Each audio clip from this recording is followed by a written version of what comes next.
We all know that Trump isn't a fan of free press, and in his ongoing takeover of Washington, he's now calling for Republicans in Congress to kill a bill that would protect freedom of the press, which is one of the protected freedoms in our Bill of Rights. They will defend their freedom to bear arms all day, every day, even in ways that are a little bit nonsensical, and they think that freedom of speech means freedom from all consequences that might come about if and when they say horrible things, but freedom of press, the press is all corrupt and fake anyway, so who cares? I want to go ahead and tell you about Trump and the media. The president-elect told Fox News Digital on Monday that it is, quote, vital to have a free and fair open media or press, but added if he's not, quote, treated fairly, however, that will end. For years, Trump has attacked the media and journalists, referring to the press as fake news and the enemy of the people. Can we ask you some more questions then, sir? It doesn't bother me at all, but, I like real news, not fake news. You're fake news. It's election interference fraud. And 60 Minutes should be taken off the air. They should. And CBS should lose its license. That's a lot of fake news back there. Some are actually good, and some are just absolutely terrible. And I have this piece of glass here. But all we have really over here is the fake news, right? To get me, somebody would have to shoot through the fake news. And I don't mind that so much. They have no interest or seemingly no capability to think long-term or in broader terms, so they just support things that they think sound good right now. Right now, they don't like the news media, so let's just get rid of journalism altogether. But if they've demonized and politicized scientists and doctors and educators and more, then why wouldn't they do it to journalists too?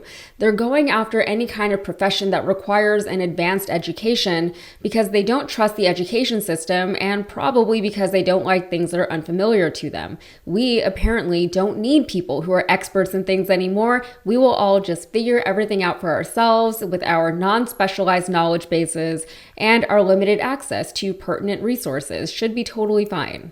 This earth warming and carbon is actually healthy for us. It helps us to feed people. It helps keep people alive. It helps. The earth is more green than it was years and years ago, and that's because of the earth warming. That's because of carbon. So Trump shared a video from PBS with his followers on Truth Social with the caption, "Republicans must kill this bill." The video explained that the bipartisan bill, backed by the Committee to Protect Journalists, seeks to do just that. It wants to protect journalists from threats of violence and online harassment. They said legal persecution, imprisonment, physical violence, and even killings have sadly become familiar threats for journalists across the world.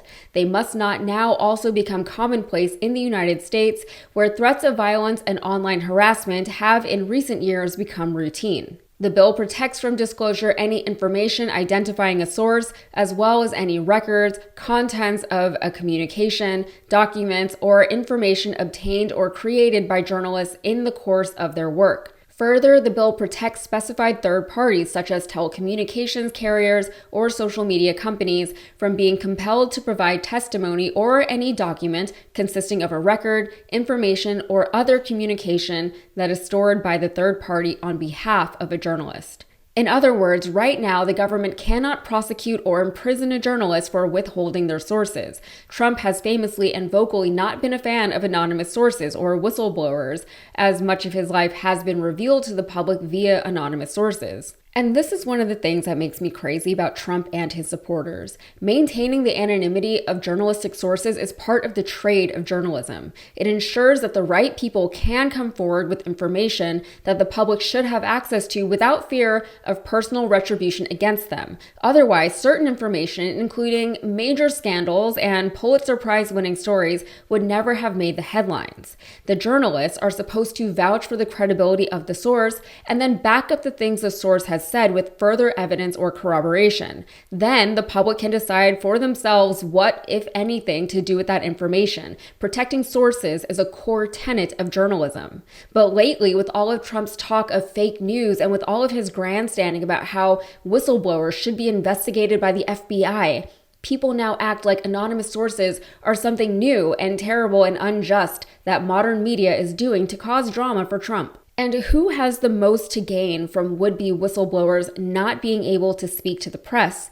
It's Trump, but the fact that his supporters also hate whistleblowers speaks to a lack of understanding around the entire journalistic profession. The people who are uneducated about a profession or a topic should maybe be less vocal about ideas pertaining to that profession or topic. And just to be clear, I'm not saying that there aren't major issues with the way media companies operate today. I'm not saying that there isn't plenty of room for improvement as far as what information gets out to the public and how it's presented to them.